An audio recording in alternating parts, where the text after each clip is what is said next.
We actually just got done recording an episode, and then Auburn hired an offensive coordinator. So we're going to talk OC stuff first, and then we'll talk about DC stuff once the rest of the show plays. Zac Blackerby, Lindsay Crosby. This is Locked On Auburn, and Auburn has hired former Tulsa head coach Philip Montgomery to be the offensive coordinator. Weird situation because the DC hire just got fired, and Montgomery got fired in November from Baylor. He was the head coach at Baylor. He is now the OC at Auburn. Tulsa. Thank you for correcting me. Tulsa's offense during the time that he was there wasn't bad. I don't know, Lindsay. This hire is just kind of weird to me because Hugh Freeze is the guy over the offense. It's going to be Hugh Freeze's offense, but Montgomery's going to be a part of it. So earlier in his tenure, they were pretty good. Like 2016, 10-3 record. They are 4th in the country in total offense, 7th in scoring, 8th in rushing. They're the first team in Division I history with a 3,000-yard passer, 2,000-yard rushers, and 2,000-yard receivers. So what I'm taking from some of this is he understands how to feed your playmakers the ball. Yeah. He gets that. But the caveat, the whole thing is Hugh Freeze is going to have a big hand on the offense. And so may I interrupt? This is why I think this hire is big. From 08 to 14, he was the OC at Baylor under an offensive-minded Art Briles. Whose offense was that? That was probably Art Briles' offense, right? Can we agree? Can we agree? It included a 4-year stretch where the Bears finished either first or second nationally in total offense. Lance writes that at auburndaily.com. So it's going to be a similar situation. He's going to be working under Hugh Freeze and Hugh Freeze's offense, much like he did under Art Briles at Baylor during that span. He's cool being that dude. I like that. Did a little looking. Here's some of the quarterbacks that he got while he was like that he's coached. Bryce Petty, Big 12 Player of the Year, went to the NFL. Right. Nick Florence, All-American at Baylor. Kevin Cobb, Conference USA MVP, went to the league. Sure. Case Keenum from Houston, still in the league. Robert Griffin III won the Heisman Trophy. Oh, my goodness. How about that? So if you're excited about the potential that you saw out of Robbie Ashford, understand that Philip Montgomery is going to have a chance to work with him, and he has experience at taking that type of quarterback, dynamic runner, questions about like promise, but questions about consistency throwing the ball. He made that guy, Robert Griffin III, into a Heisman Trophy winner and a first-round draft pick. Name a player or a person in general whose life continues to get better after Brian Harsin has been fired than Robbie Ashford. You can't name one. Can't think of one. You can't name one. Robbie Ashford continues to just rack up the W's. Yeah, good for him. Good for him. That's a good kid. I've been more interested in the DC hire than the OC hire since all of this happened, just because of the nature and the dynamic of what Hugh Freeze is going to bring to this team. But still, this is a guy that it looks like he's going to have emphasis in the run game. I'm just kind of reading through some notes here, so we'll see what that looks like. But all in all, I think it makes sense. You get a former head coach, a guy that was a head coach until last month to be OC. Is that a better job? What's a better job? I know he got fired. It's not like he chose this, but Tulsa head coach or Auburn OC? I feel like there's probably did he fall upwards as Auburn OC because it's Auburn and the stakes are higher. Yeah, but I also feel like the stress is different because when you're the head coach at a place like Tulsa, everything comes back to you and you're having to make do with less. And when you're the OC at a place like Auburn, you have a lot more resources. And in this case, he's going to have the help of a good offensive mind and Hugh Freeze to help him craft the offense. Right. And so I think individual stress day to day is probably lower, but overall stress as far as the stakes are higher at Auburn. Yeah. All right, let's get into the rest of the show. New DC hire, 2 big flips from Power 5 schools, and this staff just gets it. Listen, put me in the parking lot, with Bears, and I'll go out there and play. It don't matter. You are Locked On Auburn, your daily podcast on the Auburn Tigers. Part of the Locked On Podcast Network, your team every day.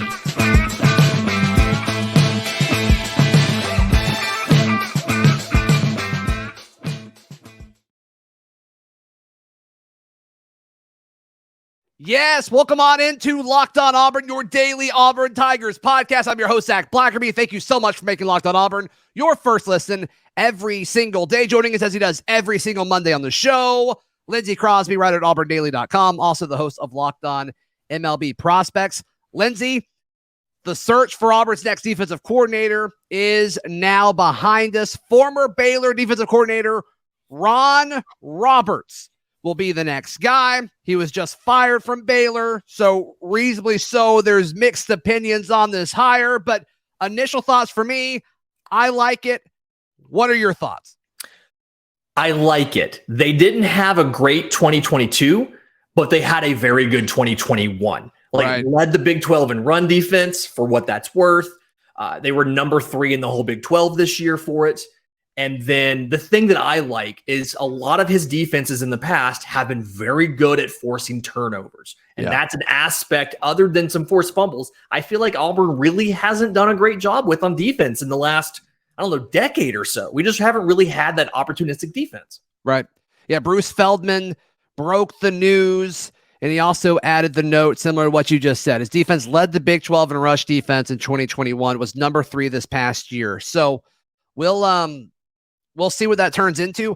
I like this because every assistant coach hire, whether it's at the coordinator level or at the position level, everybody talks about one thing: recruiting. And obviously recruiting is important. And we're going to talk more about how Hugh Freeze and this staff is valuing recruiting more than any staff I've seen in Auburn history, which is very exciting. We'll touch on that in a bit. But to me, at some point, you have to have schemers, right? You have to have guys that are going to put the X's and O's and practice on the field and turn it into a solid defense. And I think this hire does that. Now, obviously, you want both, right? But I don't know if Auburn really had assets or access to both. And so to me, I like this. Talking to folks, it sounds like he has really turned the corner in creating he's known as the godfather of the simulated pressures and blitzes in college football, which is cool.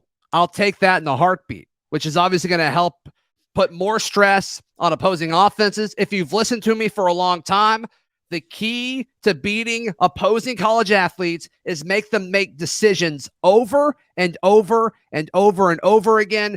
And if you're an offensive lineman, you already have to make a bunch of decisions based on pass protection, based on who you need to block. And if you got to read what the defense is doing, you want to keep them on edge. And so simulated pressure is a way to do that. He's really, really good at that.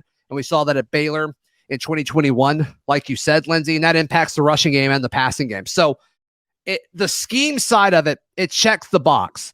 As far as a recruiter, though, you and I were talking about this before we clicked record. You pulled up his all-time list of recruiting wins. It's not impressive, and it's not very long.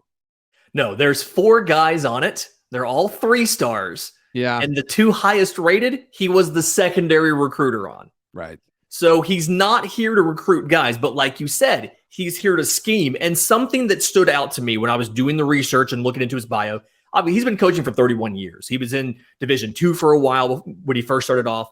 But looking at what he's done at Baylor against some of the teams with more talent than him. Right. And I'm kind of going back to playing Oklahoma, and they limited every team to 30 points or fewer, but they held Oklahoma, a Lincoln Riley Oklahoma team, to 14 points and 260 yards. It's the first time Oklahoma hadn't thrown a touchdown in 65 games. And then they go to the Sugar What year Bowl. was that? Was that in 21? 21. Okay. And then they go to the Sugar Bowl against Ole Miss, and they hold Ole Miss to 7 points and to collect 10 sacks. And so what he's been able to do at Baylor, and it didn't work as well this year because of injuries, but what he's been able to do is, and it sounds like that 21 defense had a lot of older guys too, with some of the stories that I've been reading. Yeah. But he's been able to scheme up and beat better teams with players that aren't as good. And something we've talked about for the last week or two, ever since Hugh Freeze got here, is this roster is not as talented, not nearly as talented as it needs to be to compete in the SEC. He has the chops of taking a less talented team and going out and beating better teams. He runs a 3-4. That's what he's run most of the places that he's been. And right now, I don't think you should hire a coach based solely on this, but I do think right now, Auburn's personnel for a 3-4 makes a little bit more sense, largely because of Jason Jones. And I use largely there on purpose. Yeah, he's a very big man, and I think he's very good at what he does, and he moves so well with a guy that has his size. And so, once again, you need some guys that'll be that outside linebacker edge role. We'll have to see exactly what that looks like. You obviously need more than what you just have right now.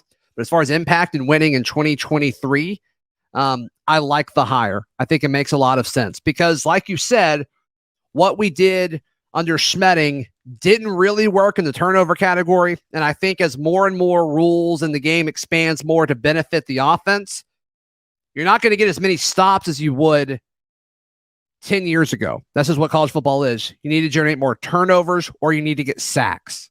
And those are the things that he has shown that he can do when he has the talent at Baylor. We'll have to see if that happens. He also coached at ULL, Louisiana, and Zach Etheridge was there, and it sounds like Zach Etheridge has kind of signed off on the hire, given his seal of approval and endorsed it, which, if it's good for Zach Etheridge, Lindsay, it's good for me. Us Zacs that spell our name correctly, Z-A-C, we've got to stick together. Y'all band together. Y'all are Zach boys. No. It's he was at ULL. Again, same thing. They go on, they win the Sun Belt Conference. They had the top red zone defense, one of the best total defenses in the entire conference. He did really well. They sent a bunch of defenders to the all-conference team, conference championship game appearances, all of that stuff. So same thing. It's just like, listen, he does he is good at scheming guys. He's not a great recruiter. That's fine. Zach Etheridge can do it for him. That's great. We've hired nothing but recruiters. Let's bring in this guy who can scheme up the players that we get. I'm perfectly happy with it. And I do think that in some way, Auburn sells itself. NIL helps. I don't think if we lose out on a guy, it's going to be because of our defensive coordinator. I'm there with you. I'm kind of in that boat with you. It's not Charles Kelly, right? Like that would have helped. Yeah. But as far as being the head coach of the defense, which you and I have talked about this before, with Hugh Freeze being so offensive minded, he's probably going to give a lot of the control, almost all of the control, to the defensive coordinator. You mentioned how long this guy's been coaching, over 30 years. He looks older than 55. Let's just be very clear here. But it is what it is. Wow. He's got the experience, and so we'll see what all that turns into. Do you feel confident in him being the quote-unquote head coach of a defense, if that is kind of the role that Hugh Freeze is giving to him? Yes. Before he was at ULL, he was head coach at Southeastern Louisiana for 6-7 years. I mean, he's got head coaching experience. And I remember when he was at Delta State in Division II. I'm a Division II grad. I remember when he was at Delta State, he went to the national championship game. I mean, he's an accomplished coach who has realized, you know what? Let me just do defense. I'm really good at this. Let me just do it. And I feel comfortable about him being the head coach of the defense and just handling that side of the ball. Feel good about it. Let's go get him some linebackers and some defensive linemen. And hey, look, we got an offensive lineman yesterday, an offensive tackle that other schools wanted out of high school. We'll touch on that in just a moment right here on Locked On Auburn. Today's show is brought to you by our friends at LinkedIn. Look, listeners to this show should know how important any potential hire can be for your small business or company. And that's why you've got to check out LinkedIn Jobs. LinkedIn Jobs helps you find the right people that you want to hire faster and for free. We always love the for free here. All you have to do is create it, and then they've got simple tools like screening questions that make it easy to focus on candidates with just the right skills and experience, so you can quickly prioritize them. So if you get 200 applicants and only 3 of them can do, the type of certification or the type of software that you need them to do, they've got you covered. You don't have to spend days shifting through all of those resumes. LinkedIn Jobs helps you find the qualified candidates you want to talk to faster. Post your job for free at linkedin.com/lockedoncollege. That's linkedin.com/lockedoncollege to post your job for free. Terms and conditions apply. Lindsay Crosby, our guest, as he is every single Monday on the show. Shout out Tyler Johnson, 3-star. I think one place had him as a 4-star, but he's a consensus 3-star offensive tackle. He will be a part of Auburn's 2023 class. And he, according to him, he's not just 100% committed, Lindsay. He said in his announcement that he is 200% committed to the University of Auburn. We've got to fix that. Another University of Auburn mishap. But all in all, the fact that he is such a large offensive tackle at 6'6", 300, he can call us whatever he wants. The University of Auburn Fighting War Eagles got them another one. Kids out of Louisiana, you have to think Trevon Reed had some part of that. And I'll remind you, like people who are nervous about not having the coordinators hired, just to touch on that real quick. While you have an opening for an on-field coaching role, you can elevate an off-the-field, in this case, Trevon Reed, and he can go out and do recruiting off campus. Yeah, this time a year ago when Auburn didn't have a defensive line coach and it took forever for them to hire one, it's because Trevon was technically the D-line coach and he was out recruiting. So, yeah, that's part of it. Yeah, so don't be nervous that we don't have an OC yet because that means Trevon Reed can go recruit. And there's a chance we're recording this semi-early Sunday. There's a chance an OC may pop. As you can see, the hotel in the background. I'm traveling this week. If an OC pops, we'll talk about it on tomorrow's show. Yeah, but I will say that one of Tyler Johnson, some of the schools that were interested in him include Baylor. So there's at least a little bit of familiarity and crossover there between Ron Roberts and Johnson. But the big thing here is just we needed tackles. We have not signed a tackle out of high school, and it feels like a decade. Not the case, but probably closer than we'd like to admit. And we were staring down the barrel of 5 scholarship offensive linemen this year. Here's one coming in right now. Like you said, a 3-star. You rarely see freshmen play their first year. Yeah. At the same time, I will say that offensive line is by far the hardest position to scout and to develop. And it is entirely possible that he is better than 3 stars. And just people haven't realized it yet. So yeah, and Colby Smith last year, like he's got a chance to be a big name for Auburn down the road, maybe even this year, depending on how the transfer portal situation goes. But all in all, like I still like everything about this move. I've said this for years, Lindsay. Quit going after the 5 stars and the 4 stars and get more 3-star guys. Like just get some of these dudes. You got until this year it's a little different. Last year's a little different, but you got 25 spots. Like it's okay to get 3-star tackles. That's okay. You need them. And so the fact that Hugh Freeze came in, I think he realized how bad this roster was and just the dire need of offensive linemen. I don't care what they're ranked. If they're 6'6", 300 pounds as an 18-year-old kid and their tape is pretty decent, come on. Yeah. That's why you have an offensive line coach, to make those last adjustments to get them where they need to be. But like you can take a Tyler Johnson, a Braden Joyner, 6'2", 330 at the interior. Clay Whedon, 6'6", 295. Right. That wellness kitchen can add 5 pounds in like a week. Yeah, okay? that place can pump out some pasta. The omelets for breakfast are stellar. Give that man like 3 omelets a day. Right. Yeah. So we now have 3 offensive linemen in a class, which I feel like for the last decade is a record. 3 in the same class. Feels high, especially with one of them being a tackle. Yeah. Definitely going to be going after more. We've already seen the Auburn Dailies had all the breakdowns as far as, tackles and centers and guys being coming to visit, getting offers. We're still maintaining we need to go pick up. I mean, we're not going to get double-digit offensive linemen, but we need to get between offense and defense, we need to get at least 10 linemen.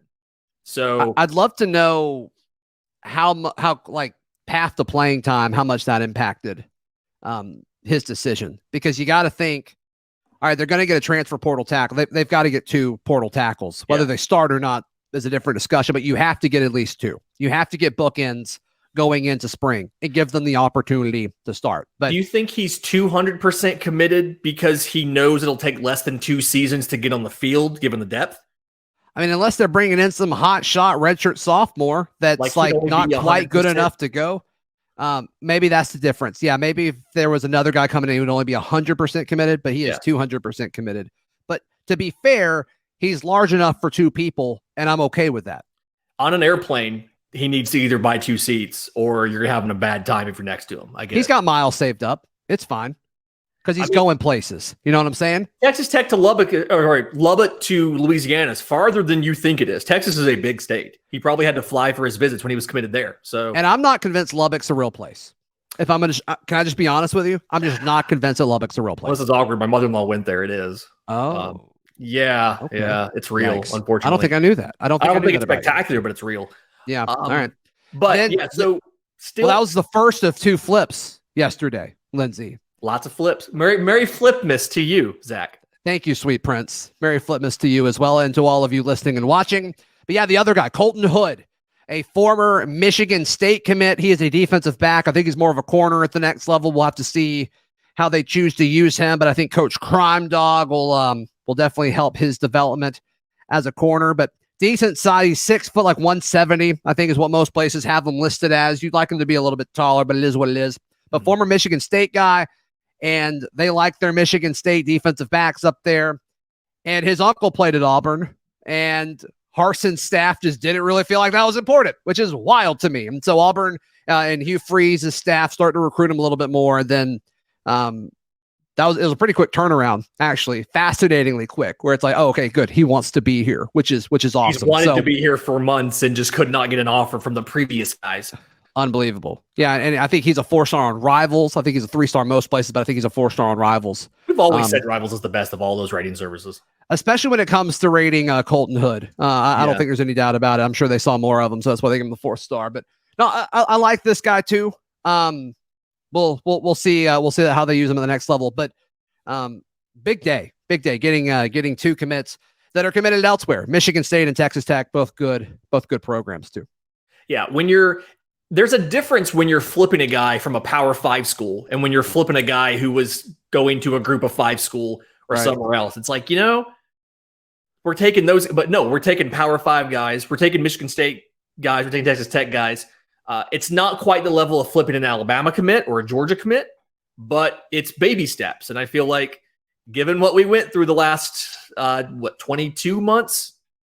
Felt like forever. Yeah. I mean, this is positive progress. It's getting better. It's already better now. I'm pretty sure Hugh Freeze has had more people commit to him than Brian Harsin did. So that's amazing. Kind of feels like it. Did you see Harson's daughter posted pictures of her in a Bama shirt? Did you see that? Ridiculous. It's all right. This staff gets it. They get what they're supposed to do. We'll touch on that more in just a moment right here on Locked On Auburn. Today's show is brought to you by our friends at Simply Safe. Lindsay, you're at home. Scale of 1 to 10, how safe do you feel because of our friends at Simply Safe? Scale of 1 to 10, because 1 to 5 scales are dumb. It would be a 10 because it's Simply Safe. I've got the app right here. I can see every sensor. I can see every camera. Yes. I've got, windows, doors, everything is taken care of. Hot water heater, glass break sensors, everything. I feel incredibly safe and secure. It's all in the app. It saves the footage. I can check out everything, lock and unlock my doors, do it all from right here.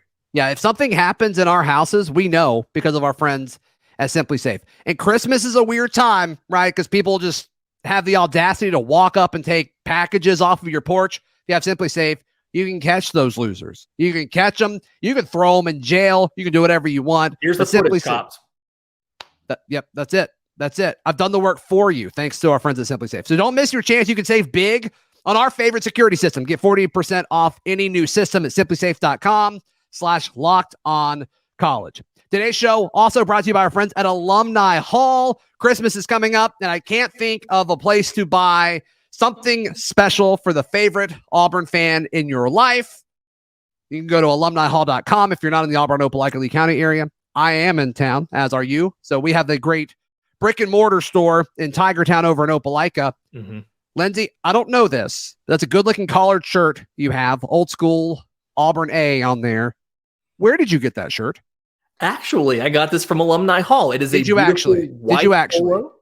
I actually did. Yes, this is an Alumni Hall shirt. The compliments I get the most recently have been, your beard is fantastic, which right. it is. Sure. And that white polo is crisp and clean. And this came from Alumni Hall. And you can get it too. It's the golf fabric. I don't button the top button. I am not Charlie, but it would button for the top button aficionados in your life. You can do that if you want to. Yes. All right. So be sure to check out our friends at Alumni Hall.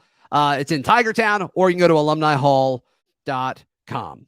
Lindsay, my favorite thing about this staff is they get it. They get what they're supposed to do. They came in, they saw a massive problem on the roster, and they're like, we're going to fix this.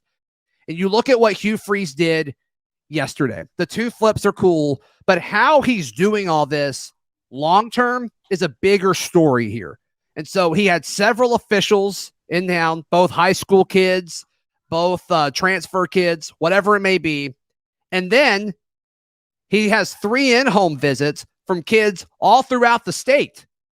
And it's just like this guy wakes up thinking about recruiting. And like Jeffrey Lee of On3, AuburnLive.com, he kind of did the rundown of like what he put it up Sunday morning after the Tyler Johnson commitment. And he's like, this is a huge day for Hugh Freeze. And he listed out all the stuff that he was doing that day and the kids he was going to see. And it's like, nobody. Gus Malzahn, he recruited top 10 classes most years. He didn't do this stuff.